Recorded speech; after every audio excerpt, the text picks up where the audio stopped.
बिस्मिल्लाहिर्रहमानिर्रहीम। अस्सलाम वालेकुम। आज को वेलकम करते हैं कुकिंग टेस्ट सीक्रेट्स में।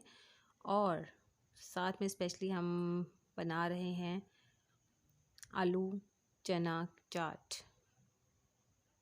आलू चना चाट के लिए हमें बेसिकली क्या चाहिए, जो बेसिक हमारे पास नज़र आ रही है, ये चटनी है, इमली की चटनी है, इमली और खुबानी की चटनी मिक्स है, प्याज है हमारे पास, टमाटर हैं, ये धनिए वाली चटनी है, धनिया पुदीना सब्ज़ मिर्चें डाल के बनाई हुई।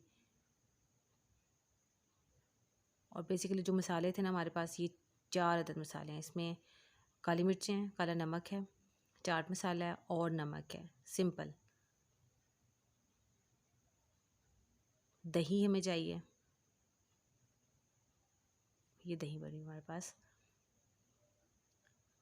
तो इसके लिए हम सबसे पहले तो क्या हमें चाहिए होगा, हमने देखना है कि हमें आलू हमने बॉईल कर लिए, काट भी लिए हैं, और चने भी बॉईल हमारे पास हैं। वो सबको पता है कैसे बॉईल होते हैं और कैसे कटिंग होती है, सो वो हमने ऑलरेडी कट करके रख लिया। अब हम इसमें चीज़ें अपनी ऐड करते हैं। ये देखिए हमने टमाटर ऐड कर दिए हैं। चना चाट का ये होता है कि आप इसमें अगर मज़ीद कुछ, जैसे हमने प्याज मैंने ऐड किया है तो आप डाल लें, प्याज टमाटर ऐड कर दिए, ये तो नॉर्मली चीज़ें डलती हैं। इसके अलावा आप इसमें बंद गोभी भी डाल सकते हैं, लेकिन हम बंद गोभी नहीं डाल रही मैं ना इसमें, क्यों मेरे पास अवेलेबल नहीं है। सो ये सब चीज़ें मैं डालूँ, मसाला डाला। अब ये जो धनिया पुदीना और सब्ज़ मिर्चें, ये उन तीनों की मिक्सचर चटनी बनी हुई थी, पानी में डाल के उसको ग्राइंड किया हुआ था। ये देखें, अब हम चीज़ों को मिक्स किया ना तो ये इनकी इस तरह की लुक आ रही है। अब दही हम इसमें ऐड करेंगे, लेकिन दही बहुत ज़्यादा क्वांटिटी में ऐड नहीं करनी, हम इतनी ऐड करेंगे जितनी हमें ज़रूरत है।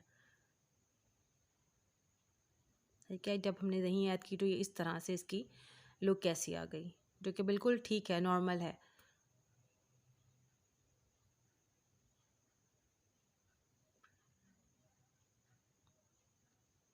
देखिए इनको हमने बाउल में निकाल लिया।